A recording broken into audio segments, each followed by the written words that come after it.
இது news first prime time sunrise. அனைவருக்கும் இனிய காலை வணக்கம். நீங்கள் இணைந்து கொள்வது இலங்கையின் முதற்தர செய்தி வழங்குனர் நியூஸ் ஃபர்ஸ்டின் காலை நேர பிரதான செய்தியுடன். நியூஸ் ஃபர்ஸ்ட் பிரதான கலையகத்திலிருந்து உங்களை சந்திக்கும் நான் சண்முகநாதன் வினோதர்ஷன். விரிவான செய்திகளுக்கு செல்லும் முன்னர் முதலில் இன்றைய தலைப்புச் செய்திகள். உலக பொருளாதார மாநாட்டில் கலந்து கொள்வதற்கு பிரதமர் இன்று சுவிட்சர்லாந்திற்கு பயணம். பனிஸ் உட்பட பேக்கரி உற்பத்தி பொருட்களின் விலையை அதிகரிப்பதற்கு நடவடிக்கை.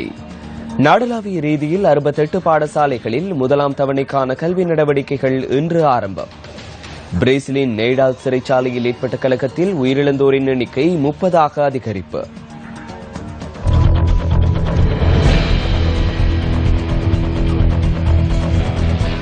உலக பொருளாதார மாநாட்டில் கலந்து கொள்வதற்கு பிரதமர் ரணில் விக்ரமசிங்கே சுவிட்சர்லாந்திற்கு இன்று பயணமாக உள்ளார். சுவிட்சர்லாந்தின் டெவோஸ் நகரில் நாளை முதல் எதிர்வரும் 21ஆம் தேதி வரை உலக பொருளாதார மாநாடு நடைபெறவுள்ளது. இந்த மாநாட்டில் 40 நாடுகளின் தலைவர்கள் கலந்து கொள்ள உள்ளனர். பிரதமரின் சுவிட்சர்லாந்து விஜயத்தில் நிதியமைச்சர் ரவி கருணாநாயக்க, அமைச்சர்களான மலிக் சமர விக்ரமசிங்கே மற்றும் ஹரின் பெர்னாண்டோ ஆகியோரும் கலந்து கொள்ள உள்ளமை குறிப்பிடத்தக்கது. நாடளாவிய ரீதியில் 68 பாடசாலைகளின் முதலாம் தவணைக்கான கல்வி நடவடிக்கை இன்று ஆரம்பமாகின்றது.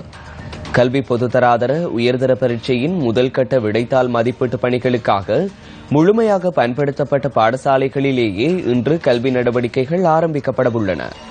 ஏனைய அனைத்து அரசு மற்றும் அரசினால் அங்கீகரிக்கப்பட்ட தனியார் பாடசாலைகளின் கல்வி நடவடிக்கைகள் கடந்த 2ஆம் தேதி ஆரம்பிக்கப்பட்டன. அனைத்து பாடசாலைகளினதும் முதலாம் தவணை கல்வி நடவடிக்கை எதிர்வரும் ஏப்ரல் 5ஆம் தேதி நிறைவு செய்யப்படவுள்ளதோடு முஸ்லிம் பாடசாலைகள் மாத்திரம் ஏப்ரல் மாதம் 6ஆம் தேதி வரை கல்வி செயற்பாடுகள் முன்னெடுக்கப்படவுள்ளமை குறிப்பிடத்தக்கது. பனிஸ் உட்பட பேக்கரி உற்பத்தி பொருட்களின் விலையை அதிகரிப்பதற்கு நடவடிக்கை எடுக்கப்பட்டுள்ளதாக அகில இலங்கை பேக்கரி உரிமையாளர் சங்கம் தெரிவித்துள்ளது. பேக்கரி உற்பத்தி பொருட்களுக்கான மூலப்பொருட்களின் விலை அதிகரிக்கப்பட்டதை அடுத்து இந்த தீர்மானம் எடுக்கப்பட்டுள்ளதாக சங்கத்தின் தலைவர் NK ஜெயவர்தன குறிப்பிட்டுள்ளார்.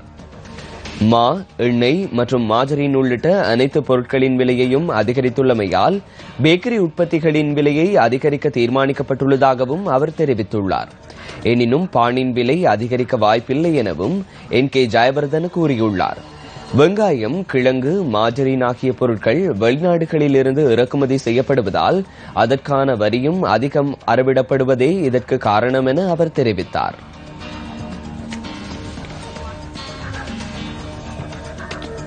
கடந்த 15 நாட்களுக்குள் 1311 பேர் டெங்கு காய்ச்சலால் பீடிக்கப்பட்டுள்ளதாக சுகாதார அமைச்சு தெரிவிக்கின்றது.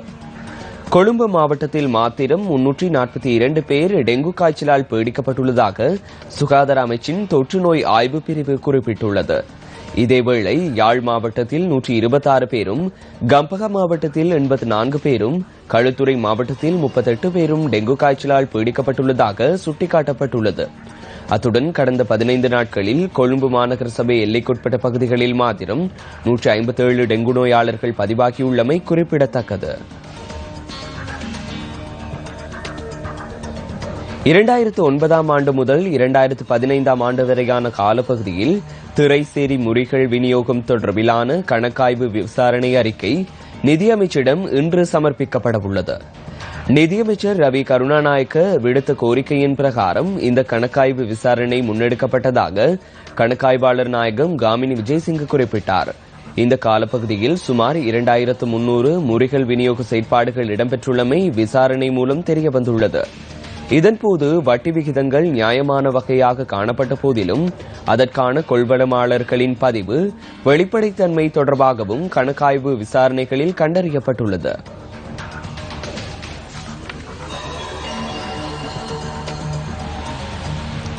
தீர்வு பெற்றுக் கொடுப்பதற்கு இலகுவான விடயங்கள் கூட அதிகாரிகளின் அசம்பந்த போக்கினால் தொடர்ந்தும் பாரிய பிரச்சினைகளாக உருவாகி வருகின்றன. எனினும் அதிகாரிகளின் கண்களுக்கு தென்படாத கிராமங்களை நோக்கி நியூஸ் ஃபர்ஸ்ட் குழுவினர் தற்போது விஜயம் செய்கின்றனர். அந்த வகையில் மக்கள் சக்தி இல்லங்கள் தோறும் செயற்திட்டம் 3 வெவ்வேறு கிராமங்களில் இன்றும் முன்னெடுக்கப்படவுள்ளது.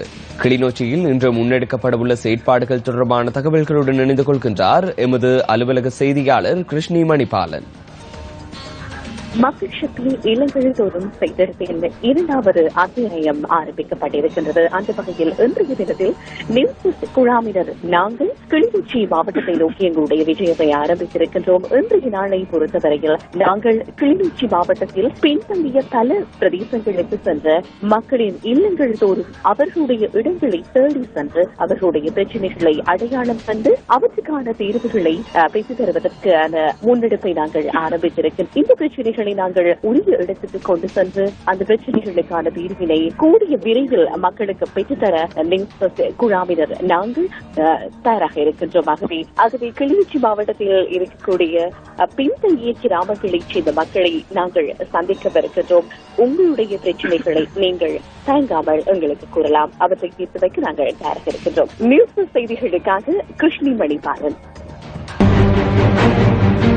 இடைவிடாமல் முன்னோக்கி செல்லும் மக்கள் சக்தி இன்னும் 100 நாட்களுக்கு.